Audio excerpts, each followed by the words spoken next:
स्वामी समर्थ. नमस्ते. ज्योतिष kitchen and रेसिपीमध्ये आपल्या सगळ्यांचे मी अगदी खूप खूप मनापासून स्वागत करते. रोज आपल्याला शिळे चपाती राहिली की काय करायचा प्रश्न पडतो. असं आपण गरम करून खातो किंवा आपल्याला आवडत नाही खायला. त्यासाठी मस्त असं मी राहिलेल्या चपातीचा नाश्ता बनवते. मी 2 चपातीचं करते. तुम्हाला जास्त करायचं असेल तर जास्त करा. इथे 2 चपात्या घेतल्या आहेत, राहिलेल्या चपात्या मी. हे बघा, या चपात्या मी बाजूला ठेवते आणि त्यासाठी मसाला तयार करते. मसाला बनवायसाठी मी इथे एक भांडं घेतलंय. आता 2 चपात्या आहेत त्याप्रमाणे आपण हे मसाला बनवायचा. हे बेसन घेतलं मी, 1 ते 1.5 चमचा बेसन घेतलंय. तांदळाचं पीठ घेते, पूर्ण चमचा भरून नाही घेतलंय, थोडंसं कमीच आहे. थोडीशी हळद घालते, मिरची पावडर घालून घेते थोडीशी. मुलांना द्यायचं असेल तर थोडी कमीच घालायची. हे चमचाभर असे तीळ घालते थोडेसे, नंतर वरून घालणार आहे. आता मी थोडेसे घेतले आहेत. हे पाव चमचा एवढा ओवा घेतलाय, हातावर असं थोडंसं चोळून घालते. ओवाला तुम्हाला आवडत असेल ना ओवा तर घाला, नाही घातलं तरीही चालेल, पण मी घालते. थोडासा हिंग घालून घेते. चाट मसाला,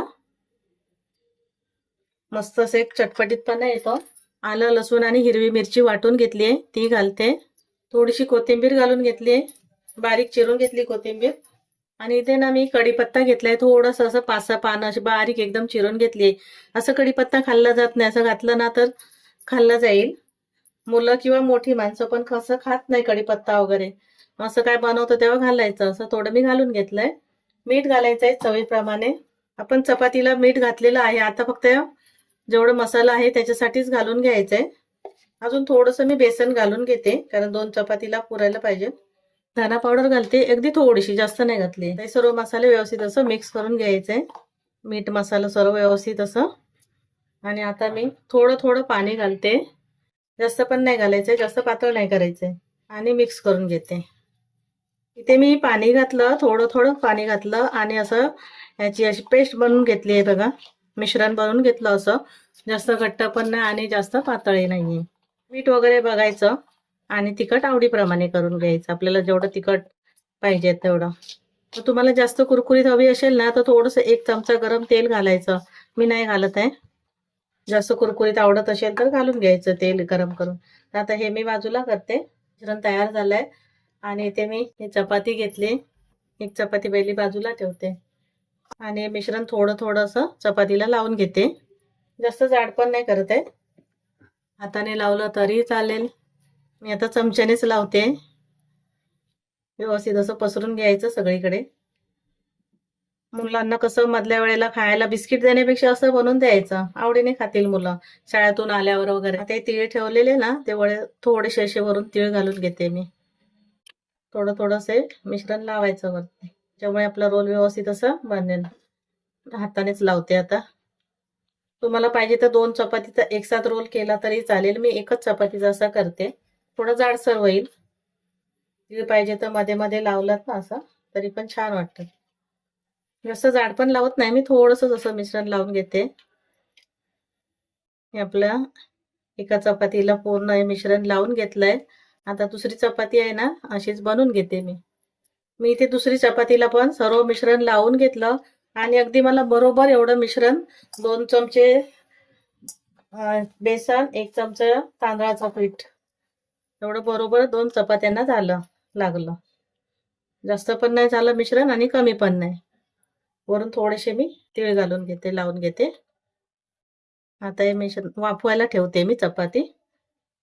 हे वाफवायला ठेवायसाठी इथे चाळण घेतली आहे. थोडंसं हलकं तेल लावून घ्यायचं, चिटकू नये म्हणून चपाती आपली.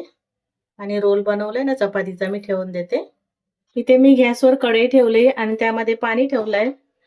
त्याच्यावर ही चाळण ठेवून देते, झाकण ठेवते, गॅस मध्यम करते आणि 5 मिनिटं फक्त वाफवून घेते.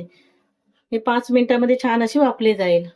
इथे मी चपातीचा रोल वाफवायला ठेवलेला 5 मिनिटं वाफवून घेतली. गॅस बंद केला आणि मी थंड करून घेतलंय. बघायचं हाताला चिटकत नसेल असं तर आपण गॅस बंद करून घ्यायची. चिटकत असेल तर अजून एखादा मिनिट 2 मिनिटं वाफवून घ्यायची. ते वाफवून मी गार करून घेतलंय. आता हे मी काढून घेते.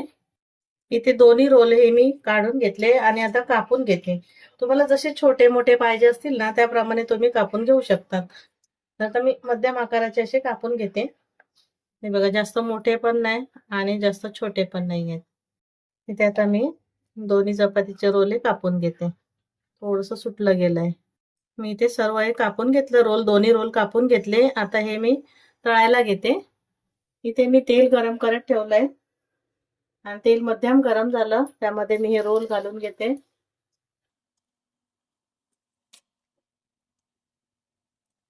जर तळून नसेल घ्यायचं ना तर थोड्याशा तेलामध्ये जरी घेतलं ना तरी चालेल, पण जास्त कुरकुरीत नाही होणार. कुरकुरीत पाहिजे तर थोडंसं असं तेलामध्येच तळून घ्यायचे. पहिलं थोडंसं एका बाजूला तळून घेते, नंतर मी परतून घेते. अर्धा ते 1 मिनिट आपण एका बाजूने पहिलं तळून घ्यायचं. गॅस मी मध्यम ठेवलाय, जास्त फास्ट पण नाहीये आणि कमी पण नाहीये. आलटून पलटून हे दोन्ही बाजूने छान असे तळून घ्यायचे. इथे आता आलटून पलटून छान असे कुरकुरीत मी हे तळून घेतलंय आणि काढून घेते. छान असे झालेत मस्त. दुसरं पण मी आता असे तळून घेते सर्व. इथे आपली राहिलेल्या किंवा शिळ्या चपातीपासून मस्त अशी खमंग आणि कुरकुरीत रेसिपी तयार झाली आहे. मुलांना शाळेतून आल्यावर बिस्किट किंवा मॅगी देण्यापेक्षा अशी रेसिपी बनवून द्या, मुलं आवडीने खातील. सॉस सोबत खा किंवा अशी खाल्लं तरी पण छान वाटते आणि झटपट ही रेसिपी होते, जास्त वेळ पण लागत नाही. तर तुम्हाला माझी रेसिपी आवडली असेल तर लाईक करा, शेअर करा, सबस्क्राईब करा. पुन्हा भेटू आपण अशाच एका नवीन रेसिपी सोबत. थँक्यू, धन्यवाद.